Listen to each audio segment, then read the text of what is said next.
अस्सलाम वालेकुम।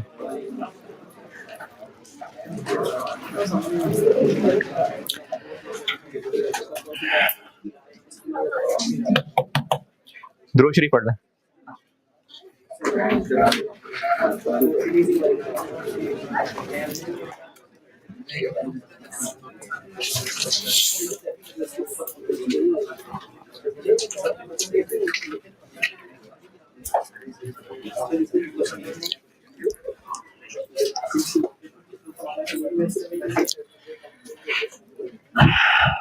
हाँ जी, खूब पढ़ाई की होगी और बहुत मेहनत से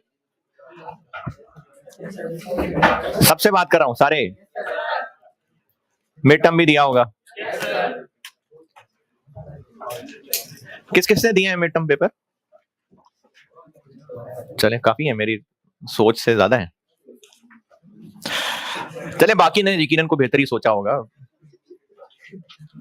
को अगली दफा की प्लानिंग कर ली होगी पहले ही, कुछ सोच यकीनन अपने लिए बेस्ट फैसला ही किया होगा। अच्छा, मिड टर्म से रिलेटेड एक बहुत कॉमन मसला ये होगा कि आपने जितना पढ़ाया वो सब लेक्चर भी रिवाइज कर लिए, क्लास वर्क होमवर्क सब पूरे कर रहे थे, लेकिन फिर भी जब पेपर करने बैठे तो समझ नहीं आया क्या करना है ना। थोड़े बहुत मसले तो होने ही चाहिए, क्योंकि परफेक्ट तो नहीं हो रहे ना, सीख ही रहे हैं सारा।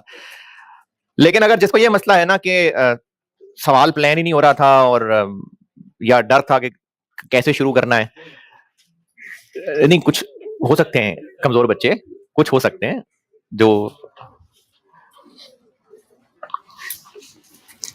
चले वो कैमरे पार वालों में से हो सकते हैं। आप तो सारे जहां बैठे हुए काबिल लोग हैं। सर्टिफिकेट मेरिट तो खैर एक ही होता है, ज्यादा होते नहीं है, एक ही होता है, तो वरना सबके आ जाते। लेकिन वो ऑनलाइन वालों में हो सकता है कुछ कमजोर दिल लोग हों। तो एक कॉमन रीजन जो उसकी मैं बता रहा हूं अभी भी, अगर आप मान लें, जब आप होमवर्क करते हैं ना, तो चले मेजॉरिटी नहीं कहता, लेकिन a significant number of students homework भी सोल्यूशन देख देख के करते हैं। सवाल पढ़ा और ये देखने के लिए अच्छा इसको शुरू कैसे करना है, फिर सोल्यूशन देखा, एक आइडिया ले लिया, उसके बाद 4 कैलकुलेशन और की, फिर फंस गए, फिर और सोल्यूशन देख लिया, और इसको वो समझते हैं कि होमवर्क कर लिया। ये आप बार बार जो सोल्यूशन देख के चल रहे थे, करते हैं अक्सर बच्चे ऐसे ही कर रहे होते हैं, तो क्यों देख रहे होते हैं सोल्यूशन? मतलब क्या कॉन्फिडेंस नहीं है? पेज जाया हो जाएगा? नहीं, सही बात है, ऐसे ही है, टाइम जाया हो जाएगा। तो टाइम जाया होने से बचाने के लिए, टाइम जाया नहीं होना चाहिए, अटेम्प्ट जाया होने की खैर है, टाइम जाया बस नहीं होना चाहिए, पेज जाया नहीं होना चाहिए। अटेम्प्ट की कोई मसला नहीं है, पेज बस जाया नहीं होना चाहिए, टाइम बस आज की शाम का जाया नहीं होना चाहिए, अटेम्प्ट जाया हो जाए खैर है। तो जब आप होमवर्क कर रहे होते हैं ना सोल्यूशन देख देख के, तो आप गलती करने से डर रहे हैं, आपको लग रहा है कि आप करेंगे तो गलती करेंगे, इस वजह से आप सोल्यूशन देखते हैं। तो पेपर में ये डर अचानक खत्म हो जाएगा? नहीं ना, डर पेपर में तो बढ़ जाएगा, बल्कि अभी तो आपको सिर्फ ये डर है कि पेज जाया हो जाएगा, टाइम जाया हो जाएगा, लेकिन पेपर में तो अटेम्प्ट जाया होने का प्रेशर भी होगा, 6 महीने और जाया होने का प्रेशर होगा, फेलियर का धब्बा लगने का प्रेशर होगा। तो ये अगर अभी डर लग रहा है, तो सबसे बात कर रहा हूं यार मैं, सबसे, सब सारे के सारे, जैकेट वाले भी बगैर जैकेट वाले, सबसे बात हो रही है। अगर आपको अभी होमवर्क करते हुए सवाल से डर लग रहा है ना, या जो लोग टेस्ट दे देते हैं, कोई आधे लोग तो दे ही देते हैं टेस्ट, और टेस्ट उसको सॉल्व करते हुए लगता है जी समझ नहीं आ रहा था कैसे सॉल्व करना है, तो वो असल में डर रहे होते हैं गलत करने से। जो आप लोगों में से सोल्यूशन देखते होंगे होमवर्क वाला या टेस्ट वाला, तो ऐसा आई बिलीव कि नहीं होगा कि कुछ समझ नहीं आया कि हुआ क्या है, ऐसा नहीं होगा।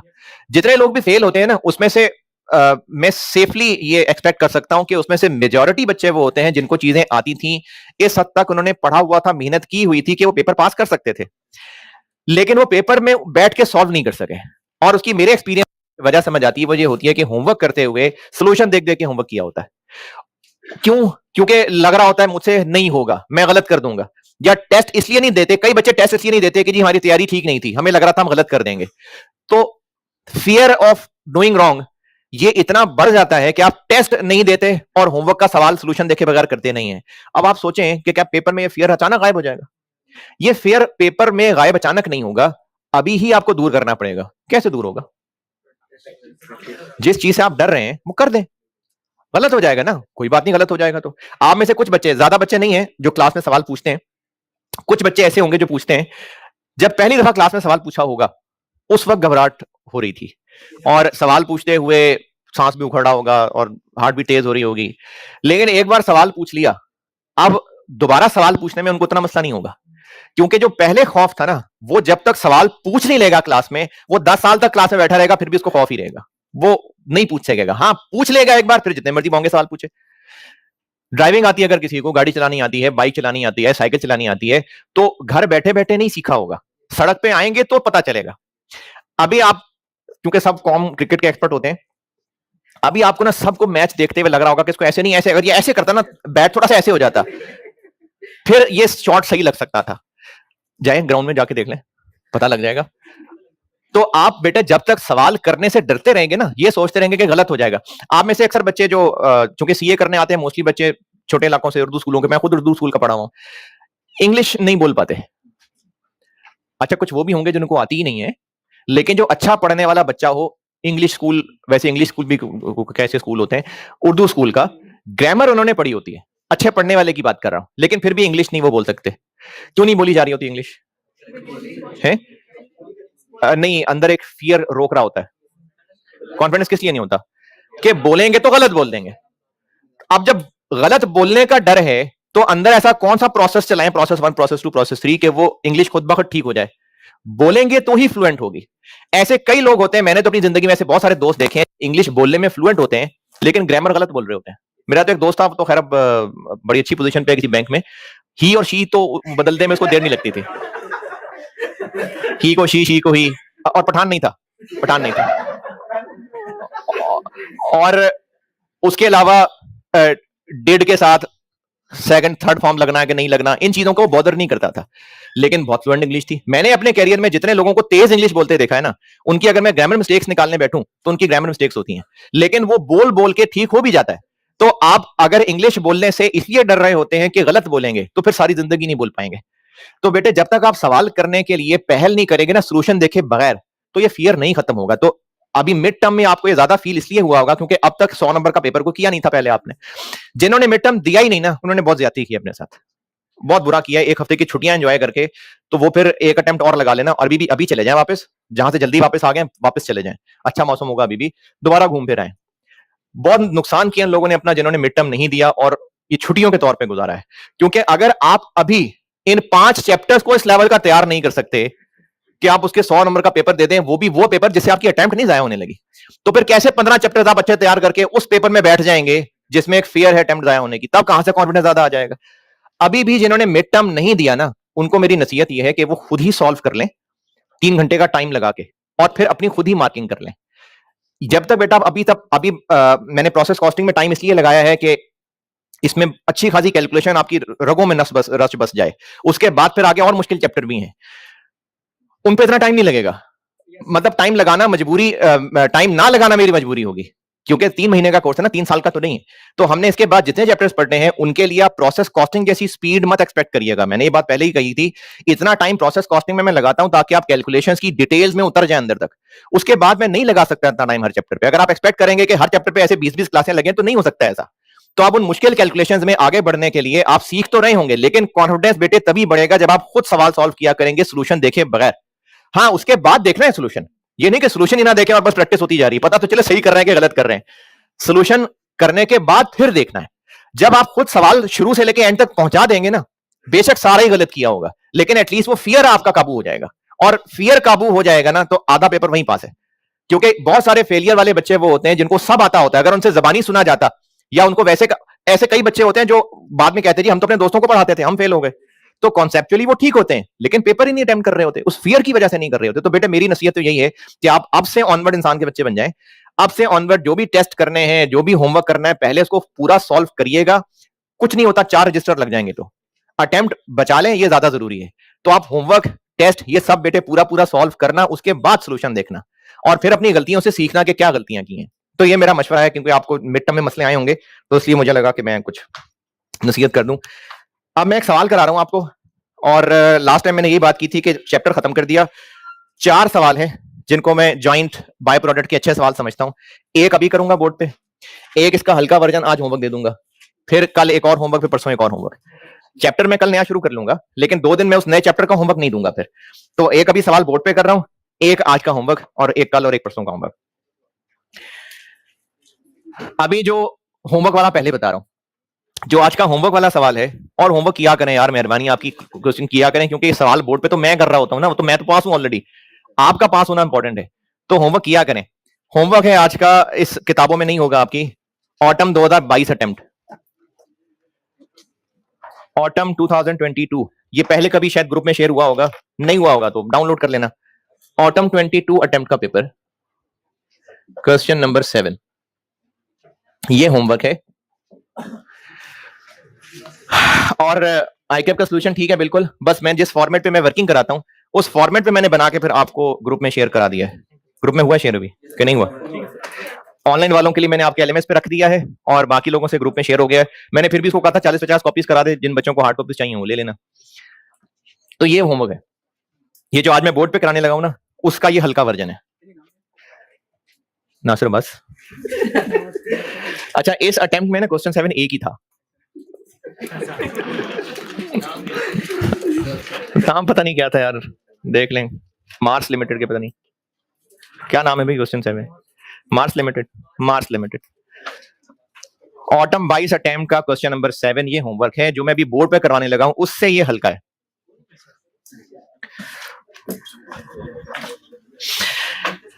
अच्छा, ये जो ऑनलाइन वाले बच्चे हैं, ये लोग तो चूंकि पूछते हैं व्हाट्सएप के ऊपर, इसलिए अंदाजा हो जाता है, जो सामने बैठे हुए लोग हैं इनमें भी यकीनन मसले होंगे।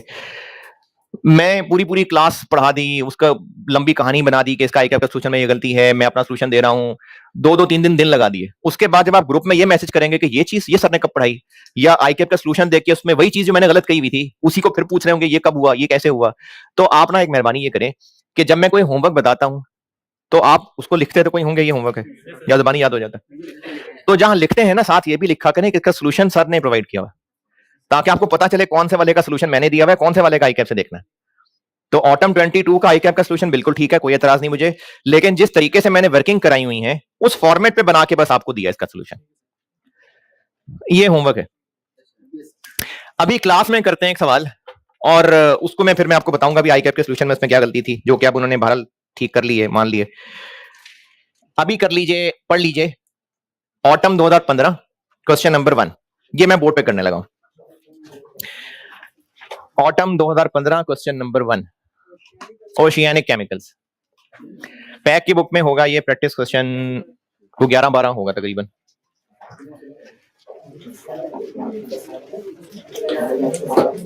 प्रैक्टिस क्वेश्चन 12 पेज 242 पे, हाँ जी, ओशियानिक केमिकल्स।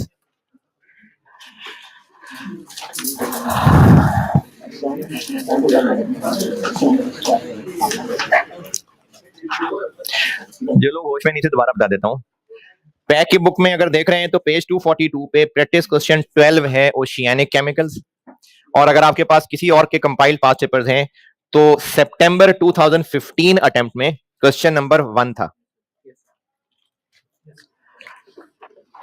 पढ़ लीजिए, सवाल मैं करता हूं बोर्ड पे।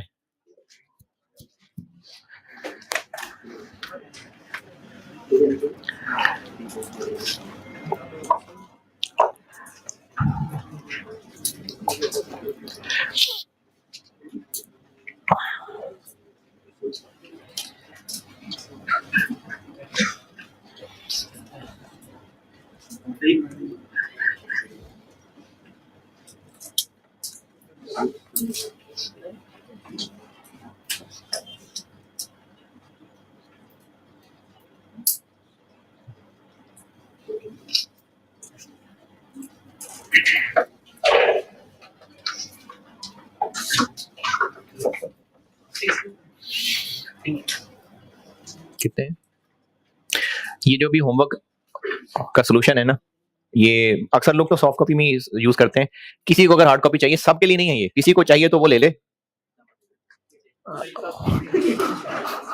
नहीं चाहिए होती है सबको, नहीं, जिसको वाकई चाहिए वो ले ले, बाकी फॉरवर्ड कर दे आगे, तो दे दो, बाकी फिर खुद ही कर देंगे।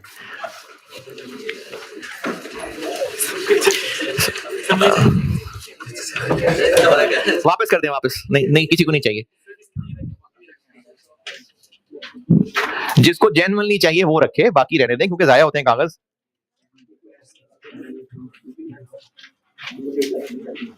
खत्म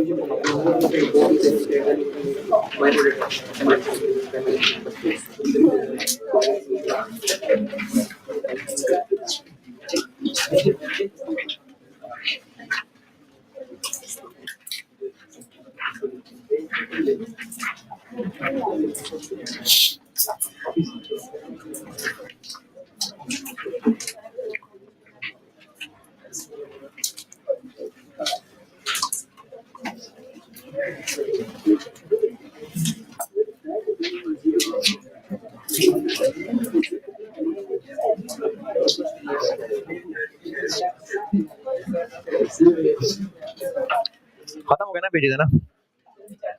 चल रहे हैं।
हाँ भाई, अगर सवाल पढ़ रहे थे तो पढ़ लिया होना चाहिए।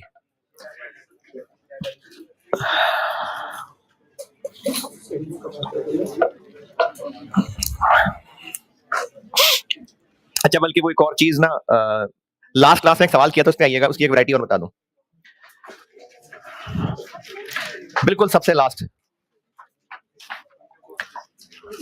इससे पिछले ही पेज पे होगा, एक क्लास में सवाल किया था मैंने, जॉइंट बाय प्रोडक्ट वाला।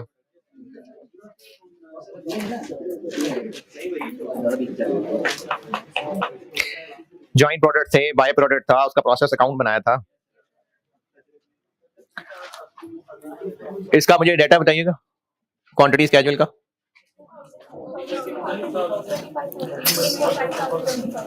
$25,000। मैं ना एक वैरायटी और बता रहा हूँ कि ये वैरायटी ऐसे भी हो सकती थी, वो फिर आप समझ लें और जैसे लिखना चाहे लिख लेना। 2400, 1250, नॉर्मल गेन 650, इतने का करें बस टोटल।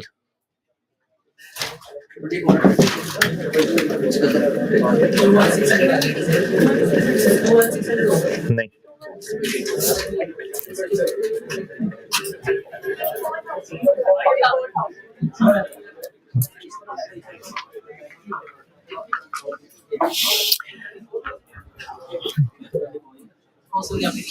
$24,000। अच्छा, हमने जब ये सवाल सॉल्व किया था तो उसमें असल में बाय प्रोडक्ट यहां से लेस किया था 1200 और आउटपुट आया था 22,800, और इसी को फिर बराबर बराबर बांट के 11,400 और 11,400 ए और बी का था। ये किया था, ये 24 उस दिन लिखा नहीं था मैंने, ये किया था उस दिन। ये जो बाय प्रोडक्ट है, ये हम इसको लिफ्ट नहीं करा रहे, इसको मेन प्रोडक्ट नहीं कह रहे, वरना ये है तो एक आउटपुट ही ना। बाय प्रोडक्ट भी एक आउटपुट ही है, प्रोसेस से आउट ही हो रहा है, लेकिन आउटपुट हम कहते हैं उनको है जो जॉइंट प्रोडक्ट्स हैं, क्योंकि ये 22800 वो हैं जो कंप्लीटेड यूनिट्स हैं। जो ईपी में लाइन आएगी, इसका ईपी बनाया था देखें, उसमें कंप्लीटेड यूनिट्स क्या लिखे थे ईपी में? 800 क्या है? अच्छा 5 होता। वैसे अगर एफ को होता तो 22800 लिखते हैं ना, मेन प्रोडक्ट ही है जॉइंट प्रोडक्ट, ये वो आउटपुट है। बाय प्रोडक्ट को हम लिफ्ट नहीं करा रहे, लेकिन वैसे अगर इनपुट आउटपुट की बात करें तो है ये एक आउटपुट। इस सवाल में एक वैरायटी और हो सकती थी कि आपको मैं ये 1200 ना बताता और कहता कि आउटपुट कंप्राइजेज ऑफ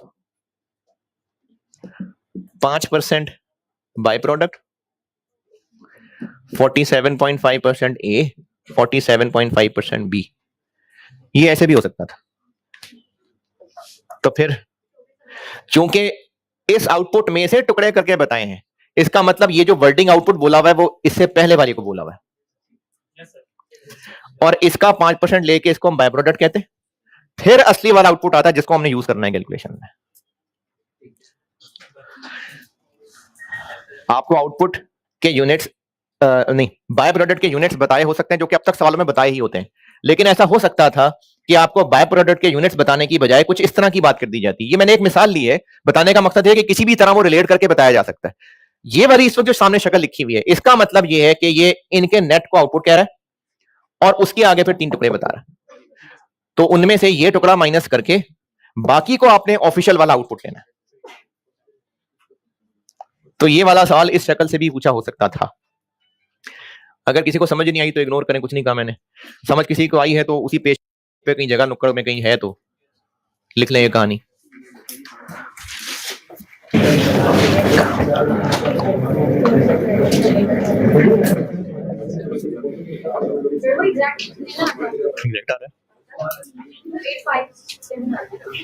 आप 47.5% गलत ले रहे होंगे।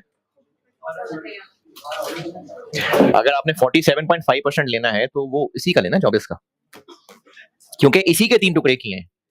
इसका 5% लें 1200 बनेगा, इसी का 47.5% लें तो यही बनेगा, 11,400 ही बनेगा।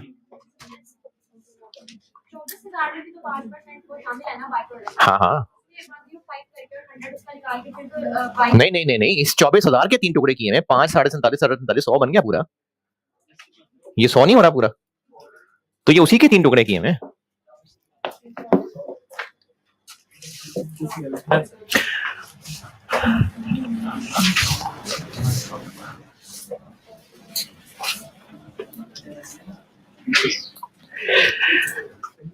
एक है प्रोडक्शन प्रोसेस,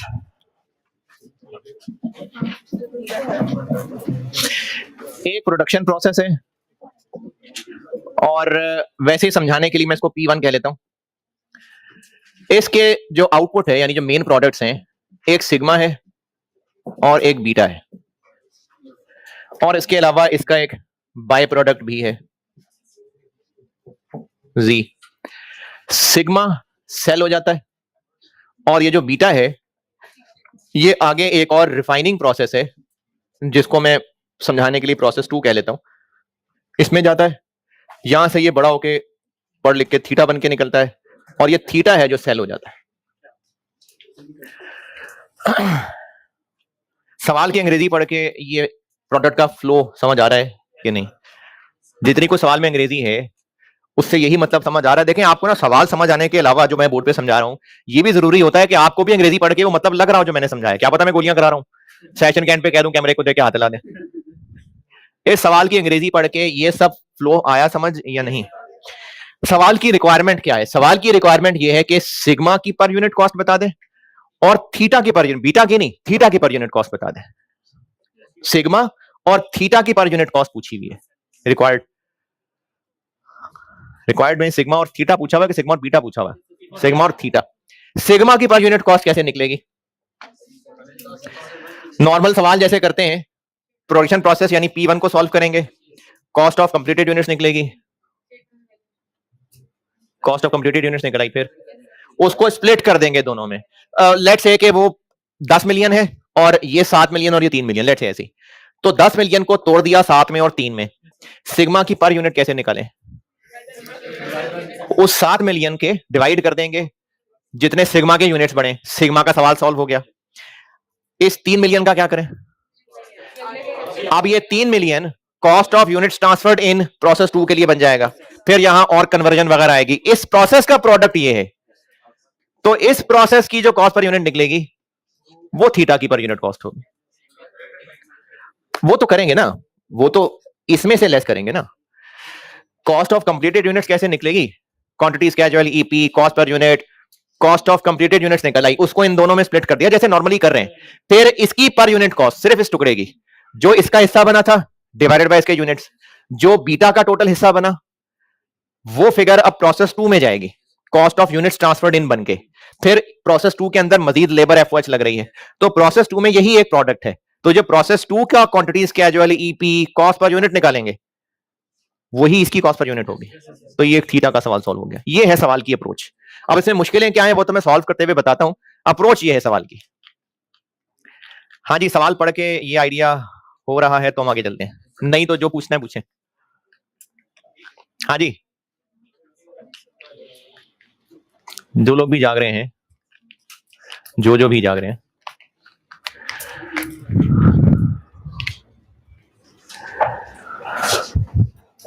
तो अब सवाल सॉल्व कैसे करें, क्या करना है? प्रोसेस 1 का एक नॉर्मल सवाल सॉल्व करते हैं, कॉस्ट ऑफ कंप्लीटेड यूनिट्स तक पहुंचते हैं, फिर इसमें स्प्लिट कर लेंगे, इसका वही सोल्यूशन आ जाएगा और इसको लेके फिर प्रोसेस 2 का सवाल सॉल्व कर देंगे। तो ये मैंने मिटा दिया, अगर नोट करना है किसी ने तो।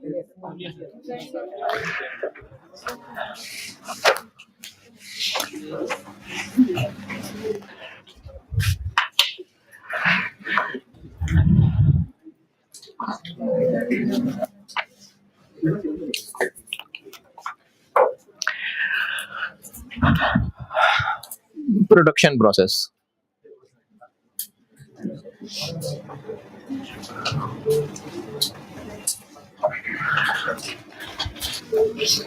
यहां तक दूसरे रूम में बेटा पूछना है किसी ने कुछ?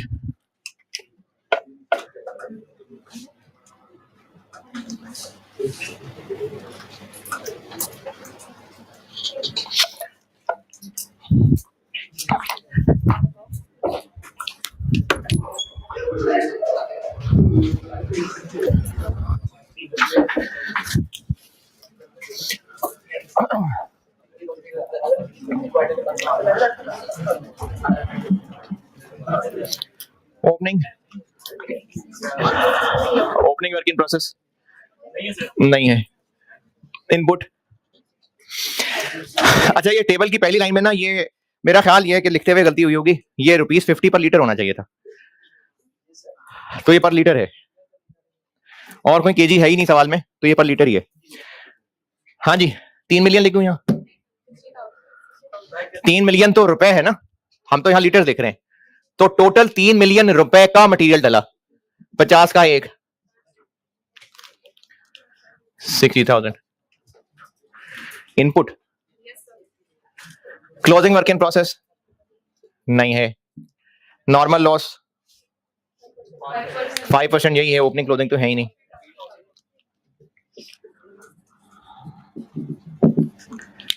$3,000। बाय प्रोडक्ट 5845 और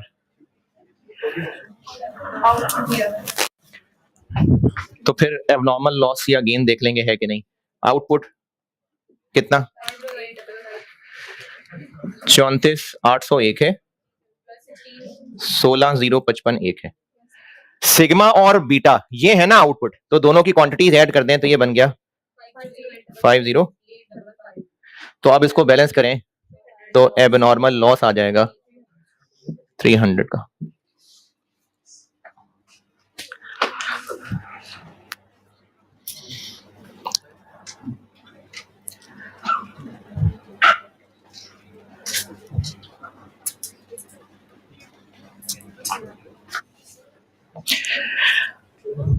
ये बाय प्रोडक्ट ना मिलाओ किसी को,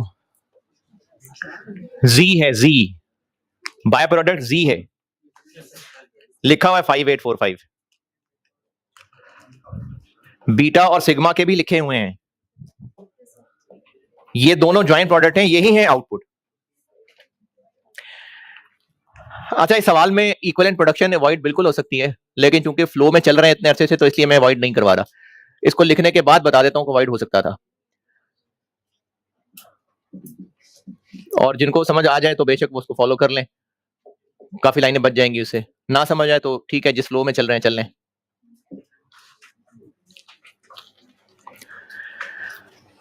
फाइफो है वेटेड एवरेज है, ओपनिंग नहीं है तो फाइफो वेटेड एवरेज का रोला ही नहीं है। तो कंप्लीटेड हो गए 50, 855 दोनों में।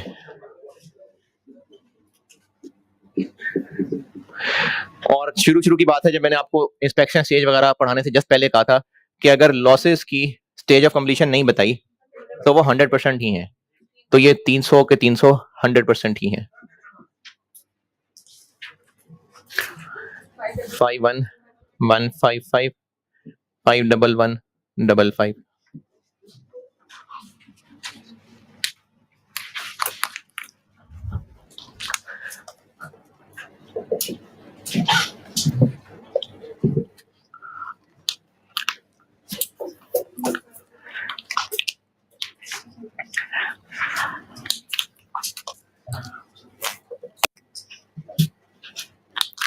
ओपनिंग है नहीं, बस करंट पीरियड ही है। मटेरियल 3 मिलियन, कन्वर्जन 4350, कन्वर्जन यानी लेबर एफओएच मिला के, और क्या एडलेस, नॉर्मल लॉस की रिकवरी नहीं है, और बाय प्रोडक्ट की एनआरवी वो है कितनी, 5845 इंटू 40 रुपए, 233800। ये लिखी हुई है लाइन सवाल में कि बाय प्रोडक्ट का क्या करना है। यही जो हमने बाय डिफॉल्ट करना होता है, यही लिखा हुआ है सवाल में, लिखा हुआ है बाय प्रोडक्ट का क्या करना है। क्या लिखा हुआ है, कॉस्ट में से लेस करना है ना, तो हाँ वही किया हमने। ना भी लिखा होता तो भी यही करते। नॉर्मल लॉस की रिकवरी है नहीं, तो बस ये न्यूमरेटर पूरा हो गया, 2766 200, और ये हो गया 4350000। ये इसका डिनोमिनेटर है।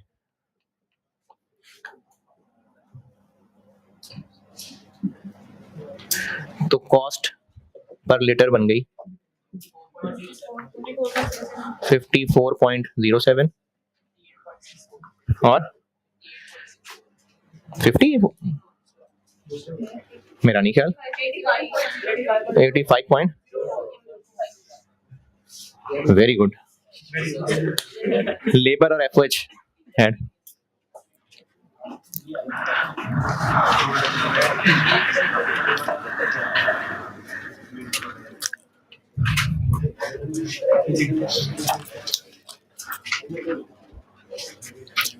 Cost of completed units 50855 into 54.07 plus 85.04,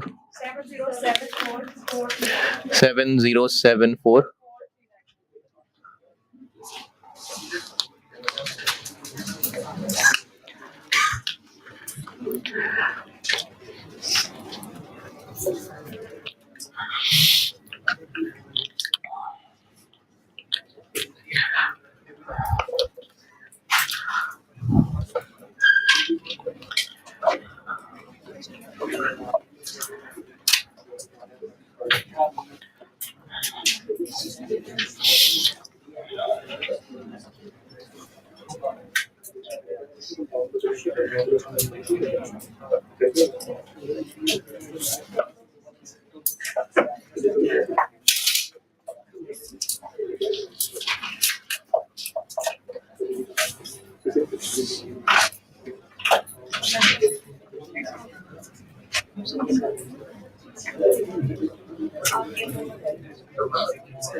यहां तक पहुंचे भाई? जल्दी जल्दी करें। यहां तक तो सिंपल ही चल रहा है, आगे टेक्निकल बात आनी है आगे।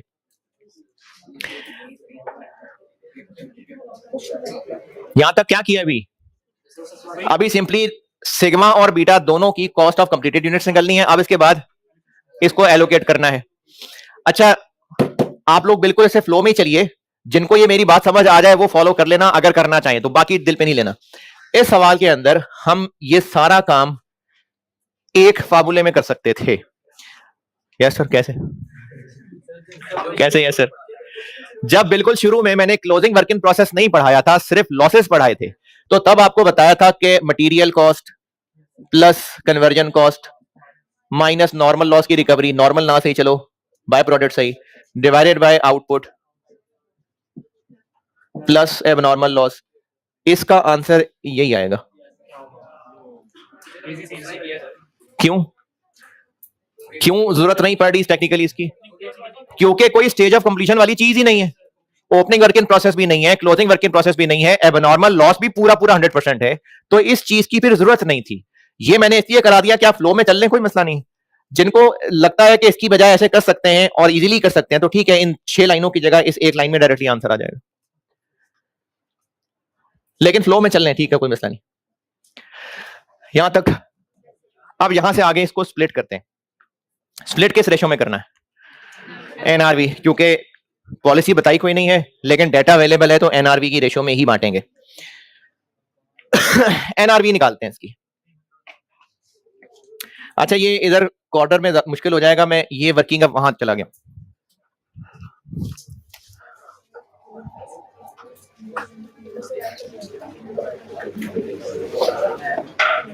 क्या है? 707443। ये मैं यहीं से आगे आया हूं।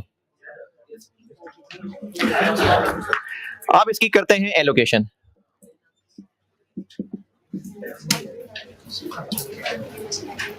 अब इसकी एलोकेशन करते हैं। क्या तरीका? सिग्मा और बीटा की टोटल एनआरवी,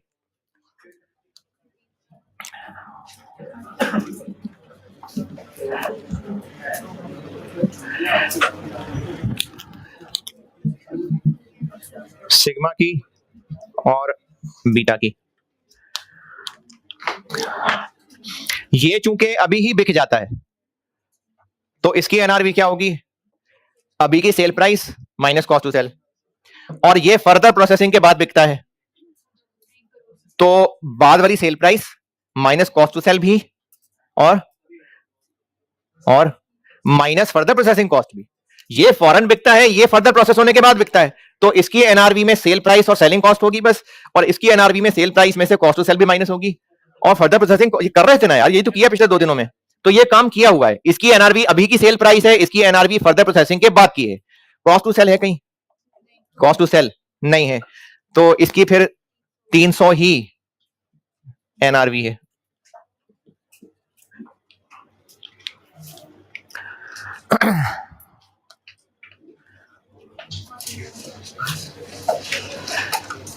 कितनी?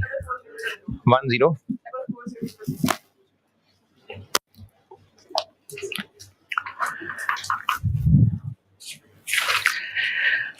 Joint cost of completed units को एनआरवी की रेशियो में बांटने लगा हूं, है ना? एनआरवी की रेशियो में बांटते हैं, पर यूनिट एनआरवी की रेशियो में, या टोटल? टोटल जितने यूनिट्स बनाए उनकी टोटल एनआरवी। बीटा की टोटल एनआरवी के लिए क्या करूं? 16,055 इंटू, अच्छा ये ना पहले मुझे लिखने दीजिएगा, ये वाला नोट ना कीजिएगा अभी। हाँ जी, 16,055 इंटू 500 माइनस,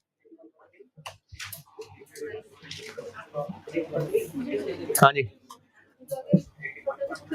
थोड़ी जल्दी जल्दी बोल दिया, थोड़ा ठहर जाओ। हाँ जी, माइनस फर्दर प्रोसेसिंग कॉस्ट दी हुई है, निकालनी पड़ेगी ना, तो चलो ठीक है निकाल लेंगे। अच्छा वैसे ही कह रहा हूं मैं 70 रुपए ऐसे ही, तो 500 sale price, cost to sell कोई है नहीं, माइनस ये 70 मैंने एमी फिगर लिखी, क्या चीजें कह रहा हूं मैं इसको, फर्दर प्रोसेसिंग कॉस्ट। क्या मतलब फर्दर प्रोसेसिंग कॉस्ट? वो जो रिफाइनिंग प्रोसेस में खर्चा आना है, ये लीटर्स, और इसमें 300 से ही मल्टीप्लाई क्यों कर दिया, क्योंकि इसने बस बिक जाना है, और इसमें से फर्दर प्रोसेसिंग कॉस्ट क्यों माइनस हो रही है, क्योंकि इसने फर्दर प्रोसेस होना है, फिर कहीं जाके इतने का बिकना है। तो ये सेल प्राइस तो थीटा की है, बीटा की तो नहीं है, तो कोई बात नहीं, हम फर्दर प्रोसेसिंग कॉस्ट माइनस कर तो रहे हैं। जो लोग जाग रहे हैं और जागना चाह भी रहे हैं, सोचना भी चाह रहे हैं, इस पे कैलकुलेशन पे गौर करिए और ये बताएं कि ये सही है या कोई गलती है इसमें। क्या गलत है? हाँ हाँ, नहीं तो बीटा की एनआरबी क्या लिखूं फिर?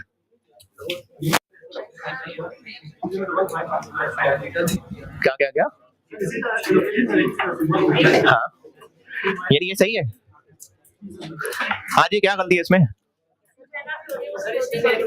जो एनआरबी होती है, एनआरबी इन्वेंट्री की होती है, वो तो होती है, लेकिन हम इन सब की एनआरबी निकाल रहे होते हैं कि ये जब बिकेगा माइनस बिकने तक मजीद क्या क्या खर्चा होगा।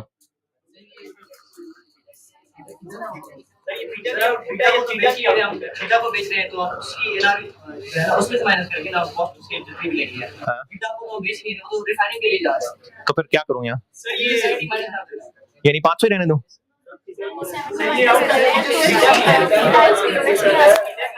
थीटा के यूनिट्स माइनस कर दो इसमें से। हाँ 500 कौन से? हाँ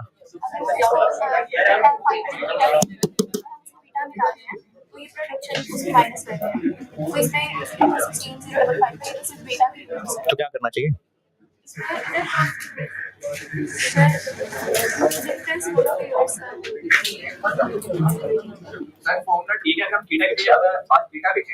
तो बीटा बेचेंगे आपके बंदे को बीटा बनाने के लिए इतना खर्चा करना पड़ेगा। हाँ तो ठीक है, यानी ये ठीक है।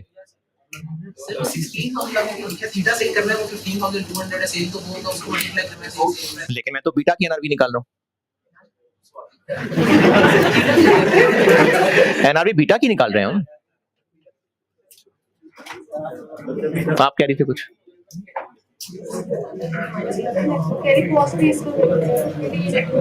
कॉस्ट क्या करूं?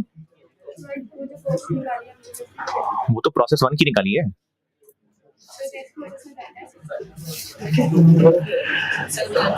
70 माइनस ना करूं जी, 855 वो क्या है? क्यों करनी है एडजस्टमेंट? अच्छा चलें बताता हूँ।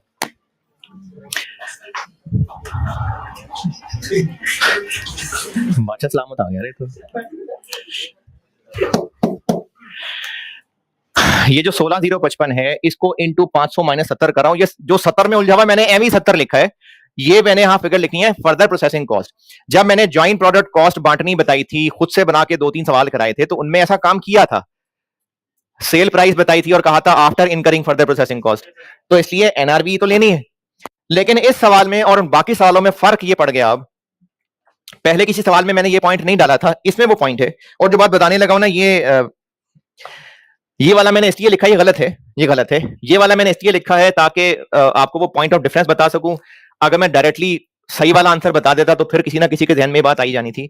आईकैप के सोल्यूशन में ऐसे था, लेकिन वो गलत है, वो काफी बहस के बाद वो ठीक करवा लिया था मैंने, वो हो गया, जस्ट उन्होंने अपनी बुक में एडजस्ट कर दिया उसको। अब वो आपको गलती बताता हूं कि ये गलत क्यों है।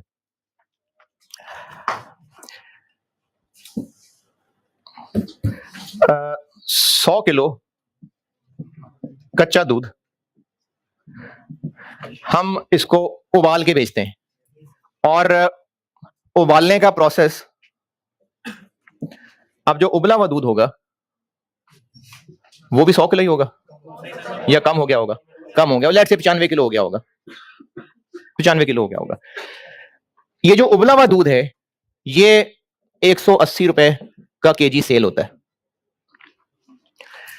100 किलो कच्चा दूध, टोटल कितनी सेल्स हम कमा लेंगे इससे? दोबारा, 100 किलो कच्चा दूध है, हमने इसको उबाल के बेचना है, और उबलेगा तो 100 नहीं रह जाएगा, 95 रह जाएगा।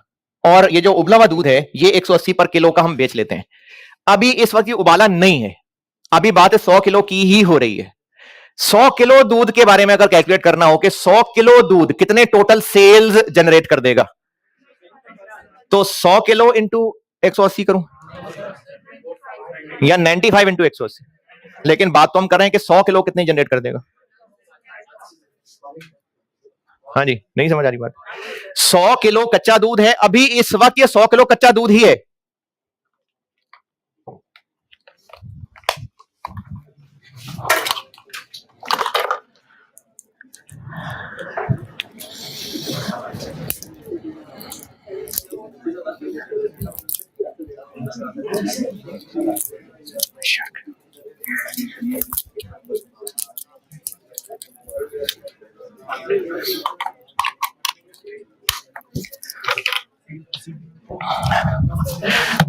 सौ किलो कच्चा दूध ही है। अगर सिर्फ ये कैलकुलेशन की जाए कि ये 100 किलो दूध टोटल कितनी सेल्स जनरेट कर देगा, टोटल कितना सेल्स रेवेन्यू जनरेट कर देगा, तो 100 किलो इंटू 180, क्योंकि ये भी पर केजी है और वो किलो ही है, या 95 को से मल्टीप्लाई कर रहे हैं। लेकिन बात हम 100 किलो की कर रहे हैं, लेकिन 100 किलो ने 100 इंटू 180 नहीं सेल रेवेन्यू जनरेट करके देना, इसने जनरेट करके ही 10 इंटू 180 देना है। अच्छा, वो जो हम कैलकुलेट करेंगे 95 इंटू 180, बोलने में यही बोला जाएगा कि अभी इस वक्त जो 100 किलो कच्चा दूध है ये टोटल क्या जनरेट कर देगा। तो बेशक हम अभी इस वक्त बीटा की कैलकुलेशन कर रहे हैं, लेकिन मल्टीप्लाई 100 किलो से कि 95 किलो से, तो ये 16055 बीटा के लीटर हैं, जबकि ये 500 रुपए क्या है, थीटा का 1 लीटर इतने का बिकेगा। तो इसको हम इससे मल्टीप्लाई नहीं कर सकते। अगर सिर्फ ये बात हो कि बात तो बीटा की कर रहे हैं, ठीक है, हम कच्चे दूध की ही बात कर रहे हैं, लेकिन हम ये कह रहे हैं कि ये कच्चा दूध टोटल कितना सेल रेवेन्यू जनरेट कर देगा, तो 100 इंटू 180 नहीं कर सकते, क्योंकि वो 180 पर केजी उबले दूध का केजी है, ये कच्चा दूध का केजी है। सिर्फ इस वजह से कि ये रुपीस पर केजी है और ये 100 केजी है, तो मल्टीप्लाई हो ही जाएगा। नहीं, ये सिर्फ ये वजह काफी नहीं है कि रुपीस पर केजी है और वो केजी है, मीटर थोड़ी है, लेकिन वो इसका है ही नहीं पर केजी रेट। पेट्रोल का 250 रुपए पर लीटर 250 रुपए, 20 लीटर पानी से कर दे मल्टीप्लाई, नहीं, वो पेट्रोल के लीटर का रेट है, 20 लीटर पानी का क्वांटिटी है, तो ये 180 रुपए पर किलो किसका रेट है, उबले हुए दूध का। इसको हम कच्चे दूध से नहीं मल्टीप्लाई कर सकते। तो वो जो 95 इंटू 180 करके आंसर निकलेगा, उसको कहने में तो हम ये कह सकते हैं ना कि 100 किलो कच्चा दूध टोटल उतने रुपए कमा देगा, है ना। तो ये गलती आईकैप के सोल्यूशन में थी कि इसको ऐसे किया हुआ था, वो बहरहाल अल्हम्दुलिल्लाह करवा दिया ठीक। ये थीटा के लीटर नहीं है, हमें देखना पड़ेगा इतने कच्चे दूध से उबला हुआ दूध कितना बनना है, दिस इंटू 0.95, दिस इंटू 0.95। वो ये वाला 0.95 नहीं है, सवाल में कहा हुआ है कि 5% लॉस होता है, यानी 100 लीटर बीटा डलता है तो 95 लीटर थीटा बनता है। एक्चुअली बेशक ज्यादा जाया हो गया, वो भी मैं प्रोसेस 2 बनाऊंगा तो नजर आएगा ज्यादा आ गया, हो जाए। अभी तो हम प्रोसेस 1 के एंड पे खड़े बात कर रहे हैं कि ये जितने बीटा बने हैं इनसे टोटल कितना जनरेट हो जाएगा। तो इसको हम 500 से नहीं मल्टीप्लाई कर सकते, इसको पहले 0.95 करेंगे, फिर आगे 500 से मल्टीप्लाई करेंगे। ओके, और अब वो साथ 500 माइनस ये नहीं पता, जब ये नहीं पता तो ये कैलकुलेशन हमारी यहीं रुक गई। ये फिगर नहीं पता हमें, वो 70 तो मैंने एम ही लिखा था, ये फिगर नहीं पता हमें। ये फिगर नहीं पता तो हम ये एनआरबी नहीं निकाल सकते, ये फिगर नहीं निकलेगी तो ये बांट नहीं सकते। ये सवाल यहीं रुक गया, कोई बात नहीं, प्रोसेस 2 पे चलते हैं।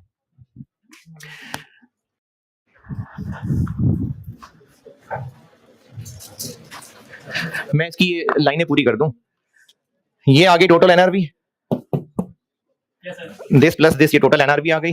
फिर इसकी कॉस्ट को जब एलोकेट करेंगे, इसी से नीचे चल रहा हूं, तो सिग्मा के हिस्से में क्या आएगा, 7074439 इंटू डिवाइडेड बाय ये। बीटा के हिस्से में क्या आएगा, 7074439 इंटू ये डिवाइडेड बाय ये।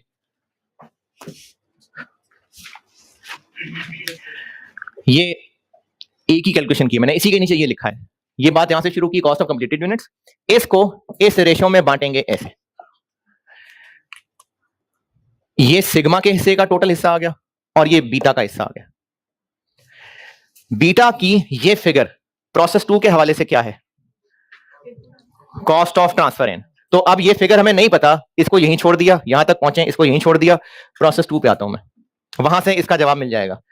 पेपर में कैसे पता चलेगा, ऐसे ही पता चलेगा कि अभी तो समझ ही नहीं आ रहा क्या कर रहे हैं, तो यहां रुक जाएं, प्रोसेस 2 में चलते हैं, मिल जाएगा हिंट। अच्छा मैं तो ऐसे कर ही लूंगा, ये सारा नोटेड ना, दूसरे रूम में इधर करना सामान ये सारा।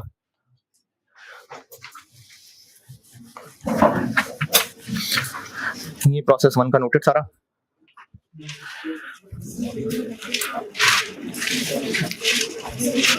अच्छा ज्यादा अगर मगर ना पूछना है, इसी में कुछ पूछना है तो पूछो, मैं पूरा कर दूं पहले। हाँ जी, थीटा के यूनिट्स हम क्यों लें, हम बीटा की बात कर रहे हैं, क्या पता अगले प्रोसेस में जाके कुछ क्लोजिंग वर्क इन प्रोसेस भी बच गया होता, वो तो इस महीने की एक्टिविटी होती ना। अभी मैंने यहां मिटा दी बात, 100 किलो कच्चे दूध का हम सिर्फ इतना देखना चाह रहे हैं कि 100 किलो कच्चा दूध टोटल कितना जनरेट कर देगा। क्या पता इस महीने में 95 किलो उबले हुए में से अभी बिकाई सिर्फ 70 किलो होता, तो 70 किलो इंटू 180 कर देते। अगर 95 किलो उबले हुए दूध में से असल में फॉर द मंथ सिर्फ 70 किलो बिका होता, तो हम एक 100 किलो उबले हुए कच्चे दूध की कैसे निकालते टोटल सेल वैल्यू, 95 से ही मल्टीप्लाई करते हैं ना। तो इसलिए हम कह रहे हैं कि इतने बीटा से टोटल इतने थीटे बन जाएंगे और उनकी ये एनआरवी है।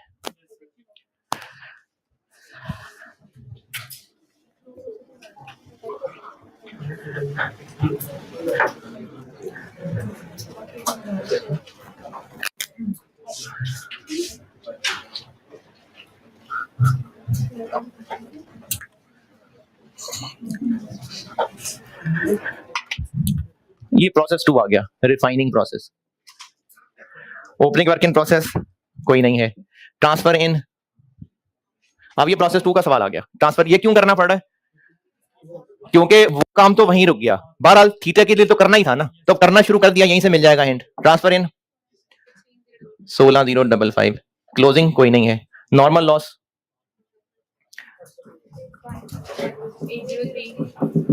803, आउटपुट 52 एबनॉर्मल लॉस।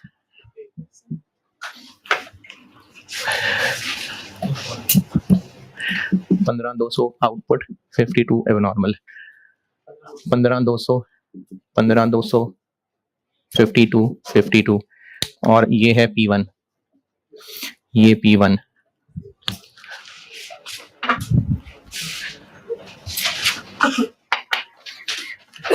ये फिगर नहीं पता, ये फिगर ये है, ये फिगर हमने यहां लिखनी है, अभी नहीं पता। कन्वर्जन की लेबर एफर्ट, ये फिगर नहीं पता। डिनोमिनेटर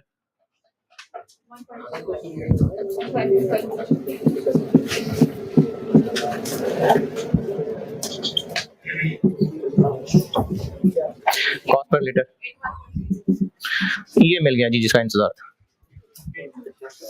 ये है वो फर्दर प्रोसेसिंग कॉस्ट। क्यों फर्दर प्रोसेसिंग, क्योंकि ये तो वो है जो पिछले प्रोसेस से बीटा आया है, ये है जो इस प्रोसेस में मजीद खर्चा हो रहा है, तो ये मजीद खर्चा ही फर्दर प्रोसेसिंग कॉस्ट है। अब ये 81.3 है जिसकी यहां जगह खाली थी,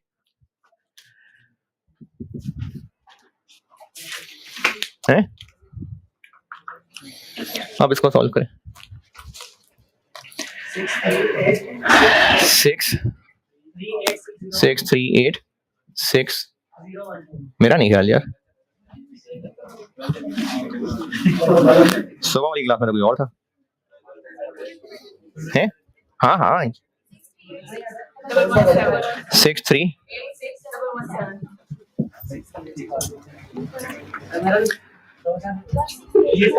1 6 8 2 6।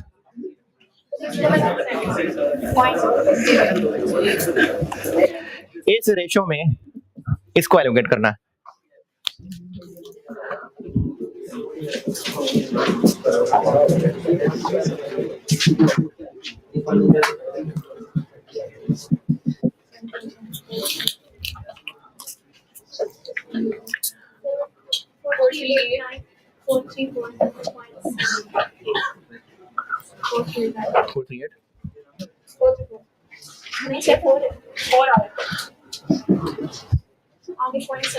नंबर 5 हो गया ना, ये लिखा था मैंने पहले।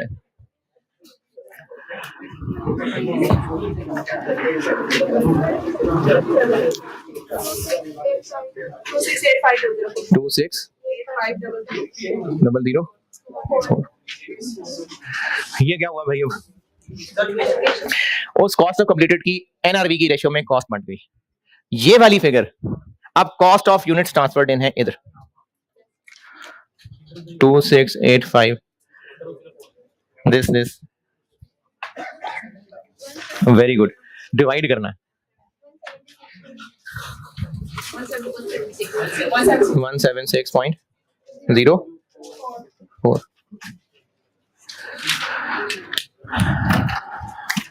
एंड रिक्वायरमेंट का आंसर क्या बनेगा? एंड रिक्वायरमेंट क्या है? सिग्मा की पर लीटर कॉस्ट कितनी? सिग्मा की पर litre cost this divided by 34,800। Theta की पर लीटर कॉस्ट, इन दोनों को ऐड कर लें। ये था सवाल। कितने नंबर? 12 थोड़े हैं।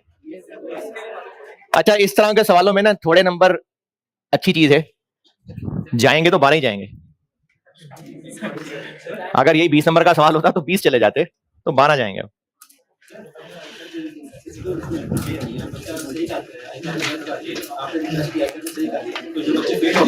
उनका नसीब।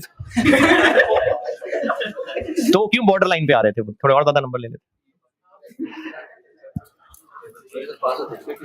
हो गए पास नसीब। देखें, वो तो फिर अपना अपना नसीब है ना। आप में से कुछ ऐसे बच्चे भी होंगे जिन्होंने पता नहीं 4 5 अटेम्प्ट लगा के इकोनॉमिक्स पास किया होगा, 4 अटेम्प्ट लगा के इंट्रो टू काउंटिंग पास किया होगा। आप में से ना सही, ऑनलाइन वालों में से हो सकते हैं। और फिर क्या हुआ कि सितंबर 21 में ये दोनों पेपर ही गायब हो गए। तो बस वो जितनी जो आसानी हो जाए, अल्लाह ने कर दी तो कर दी। ठीक है जी, अल्लाह हाफिज। कल अगला चैप्टर शुरू कर।